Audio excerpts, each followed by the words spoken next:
Tingnan natin sa highway kung talagang wala ng mga e-bike na dumadaan. Bago yung motor ni pare ah. Oo, bilis ng physics nyo. Yun na tayong bago eh, no? Yung road sync. Uy, di ka na siya dun ah. Iipit pa si pare, ano? Bago ng motor, iipit pa eh. Tingnan natin sa highway kung talagang wala ng mga e-bike na dumadaan. Dito pala sila dito sa mga ano. Hindi ko alam kung sa Metro Manila lang yun eh. O pangkalahatan na. O buong bansa na ba.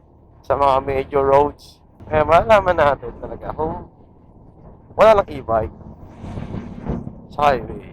Yeah. Tingnan natin guys. Yeah. Mas maganda dumaan dito, no? Kasi sa San Isidro. San Isidro parang crowded na eh.